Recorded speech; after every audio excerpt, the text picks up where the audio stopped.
Dennis ने तब एक थियरी लिखी जिसे कहा जाता है डेनिस डाइडरॉट थियरी।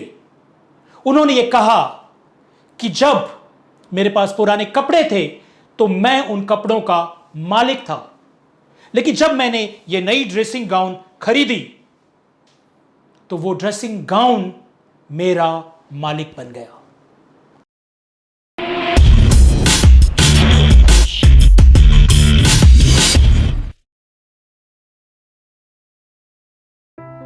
आज से करीब 250 साल पहले 1765 में एक फ्रेंच फिलोसोफर और राइटर हुए जिनका नाम था डेनिस डाइडरॉट। उन्होंने एक बड़ी ही इंटरेस्टिंग थ्योरी लिखी जिसके बारे में हम आज चर्चा करेंगे। उनके पास बहुत सारी किताबों का एक संग्रह था जिसे रशिया की महारानी कैथरीन ने ढेर सारे पैसे देकर खरीद लिया। जब डेनिस के पास इतने सारे पैसे आए तो उन्होंने एक महंगी सी ड्रेसिंग गाउन खरीदी, और उस ड्रेसिंग गाउन को खरीदने के बाद जब वो अपने घर पहुंचे तो उन्हें अपने घर की सारी वस्तुएं पुरानी लगने लगी।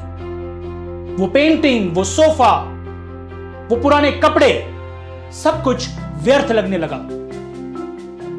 डेनिस ने तब एक थियरी लिखी जिसे कहा जाता है डेनिस डाइडरॉट थियरी। उन्होंने यह कहा कि जब मेरे पास पुराने कपड़े थे तो मैं उन कपड़ों का मालिक था, लेकिन जब मैंने ये नई ड्रेसिंग गाउन खरीदी तो वो ड्रेसिंग गाउन मेरा मालिक बन गया। जी हां दोस्तों, मार्केटिंग के टर्म्स में इस थियरी को स्पाइरलिंग कंजम्पशन भी कहा जाता है, जिसे आप और मैं शायद समझ पाएं या ना समझ पाएं, लेकिन यह हमेशा चलता रहता है। बच्चे के लिए जब हम नया स्कूल बैग लेने जाते हैं तो नए स्कूल बैग के साथ मैच होने वाला लंच बॉक्स, मैच होने वाला वाटर बॉटल हम खरीदते हैं। इसे कहते हैं एडिशनल या एड ऑन एक्सपेंडिचर। अगर हम एक पौधा खरीदने जा रहे हैं तो उसके साथ हम फ्लावर पॉट, खाद, कीटनाशक, सारी चीजों को खरीदेंगे। इसे कहते हैं एड ऑन एक्सपेंडिचर।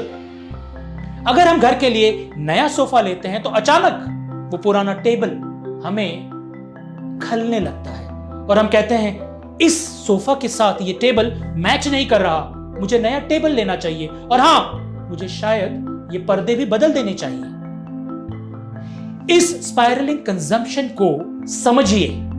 मैं ये नहीं कहता कि ये सही है और ये गलत है, लेकिन अगर आज मैं उन चीजों पे खर्च करूंगा जो मेरे लिए अनावश्यक है तो कल मेरे पास आवश्यकता के लिए पैसे नहीं बचेंगे। चाहतों और जरूरतों में फर्क समझिए।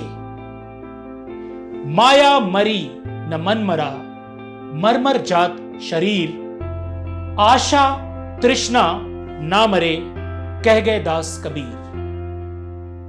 आशा और तृष्णा कभी नहीं मरते। अपनी जरूरतों को पहचानिए। इस थियरी को समझिए कि जिंदगी में मेरे लिए जो आवश्यक है, मेरे लिए जो जरूरी है, वो मैं खरीदूं, लेकिन जिन चीजों की आवश्यकता आज के दिन में नहीं है और उसे मैं अवॉइड कर सकता हूं, उसे मैं अवॉइड करूं। डेनिस डाइडरॉट, आपका बहुत बहुत आभार ये थियरी समझाने के लिए। और दोस्तों, अगर आपको मेरे ये वीडियोस पसंद आते हैं तो प्लीज सब्सक्राइब करें और दूसरे लोगों को भी बताएं कि वो मेरे चैनल को सब्सक्राइब करें। ऐसे ही बेहतरीन कहानियों के लिए, ऐसे ही बेहतरीन जिंदगी के पहलुओं के लिए। जय हिंद, जय भारत।